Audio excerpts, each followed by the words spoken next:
You wake up on a cold floor. Not a bed, not a couch. A floor, concrete, gray, faintly damp. The kind of surface that tells you immediately, this place was not built for comfort. It was built for function. Your chest rises and falls. That part is normal. But something underneath that rhythm is wrong. There is a second pulse. Slower. Heavier. Like a drumbeat, one layer beneath your skin, coming from somewhere your anatomy doesn't account for. You don't scream. You aren't sure why. Maybe because screaming requires certainty, and right now you have none.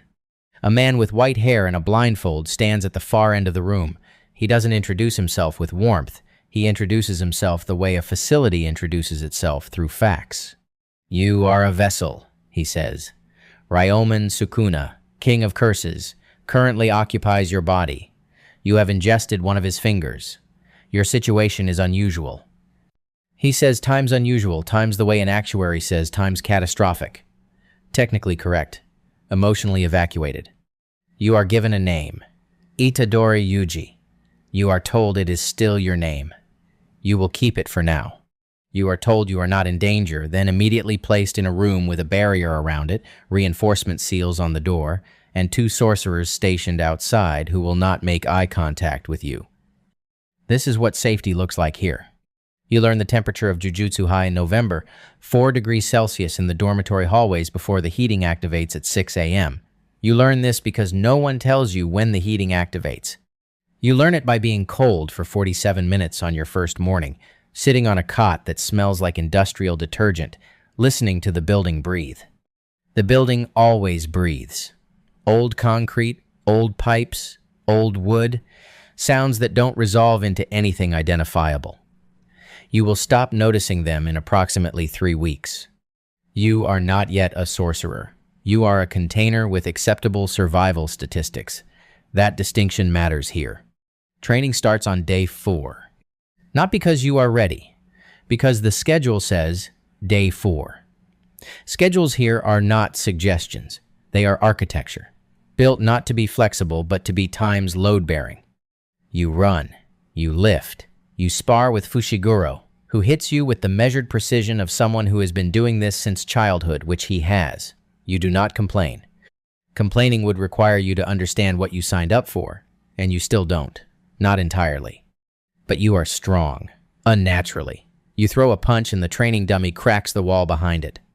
You catch yourself before a second throw, and the restraint feels unfamiliar in your hands, like holding a door shut against wind.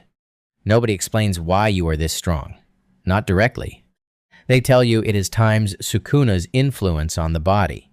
They say it the way doctors say times will monitor it, times which means it is already decided, and monitoring is just observation of the inevitable.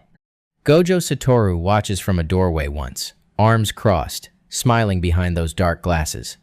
He gives you feedback the way brilliant people give feedback, with the assumption that you already understand the premise. You don't. You write down what he says and look up the terminology at 11 p.m. by fluorescent light. This is how you learn. Late. Alone. In cold light. The first mission takes you below the surface of something. Literally a basement, a condemned building, a place that used to be a hospital and now is just a collection of hallways where humans became something else. The cursed spirit moves like a bad dream that has learned physics. You do not freeze. That surprises you.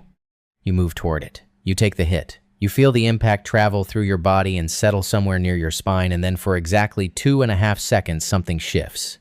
He times shifts. Sukuna does not speak. He observes. That is worse. You feel the attention from the inside, the way you feel a shadow fall across you before you see where it came from. A presence that has no urgency because it operates on a timeline that has nothing to do with yours. You regain control before the others notice anything has changed. You file this moment away. You do not report it. This is your first act of creative compliance. Months pass in the specific way. Months pass inside systems. Faster than they should, slower than you need. You absorb the unspoken rules, one bruise at a time. Rule 1. Your body is an asset. Assets are managed.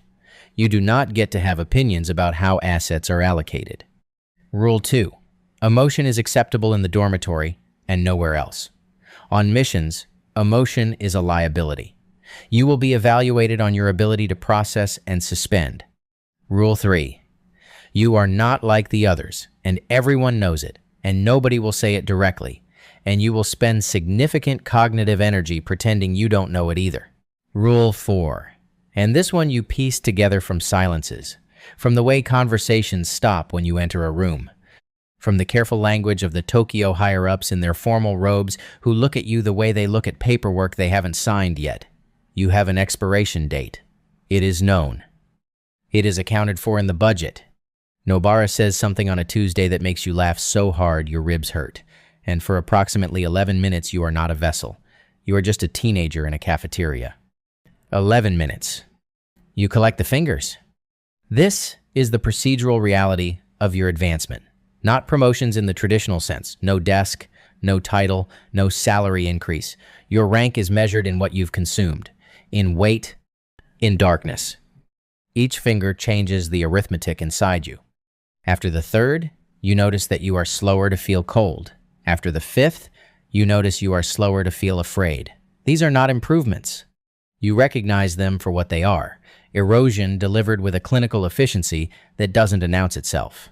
Sukuna watches all of it. You feel this the way you feel. Peripheral vision, not direct, but constant. A presence that has learned your rhythms better than you have. He knows when you are tired before you do. He knows when you are angry before it reaches your face. Sometimes in the space between sleep and waking, you feel him times waiting, not patiently. Strategically, the way something that has survived for over 1,000 years waits not because it is restrained, but because it is time's choosing. You do not tell Megumi. You do not tell Nobara. You tell Gojo once, obliquely, and he looks at you with an expression that is not quite reassurance and says, "You're fine." He says this with absolute confidence. You understand, sometime around the 6-month mark, that his confidence is not about you. It is about his plan. You are a component in an architecture you cannot fully see, and his confidence is structural, not personal. You file this away too. The folder is getting heavy. There is a mission at an estimated 17 degrees below zero in an artificial cursed space. The cold here is not weather. It is intention. You fight for 4 hours and 11 minutes. You know this because you check the time at the beginning and then check it when it is over, and the gap is the only reliable thing you have. During those 4 hours, control shifts 3 times. You reclaim it each time, but the reclaiming takes longer. Like a door that has been opened too many times and no longer closes flush. On the 3rd shift, Sukuna says something. 1 sentence, to no one in particular, in a voice that uses your throat the way an instrument is used without asking the instrument how it feels about the music. You hear it from the inside. You feel the vibration in your chest. You understand the words. You understand that he is not threatening you, and somehow that is worse than if he were.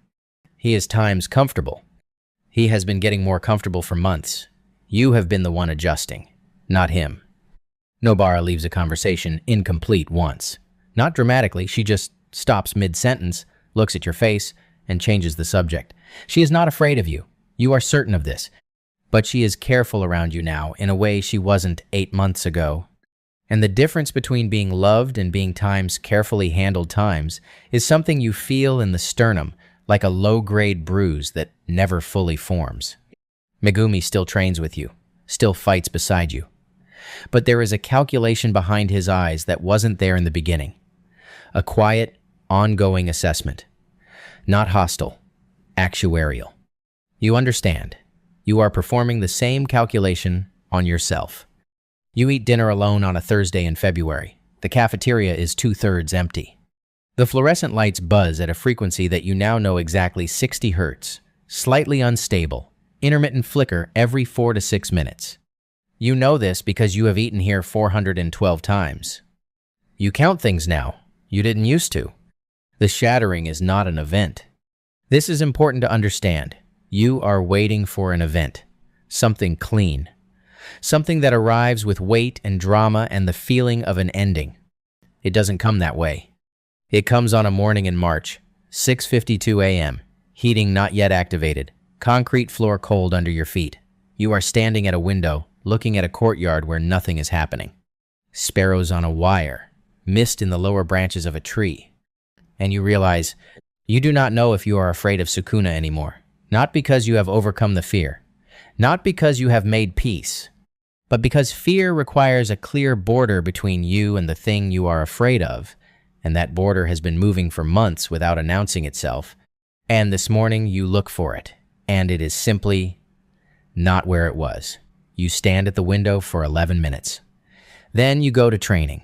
The records show that Yuji Itadori was designated a special grade vessel, class temporary, administrative status, managed asset.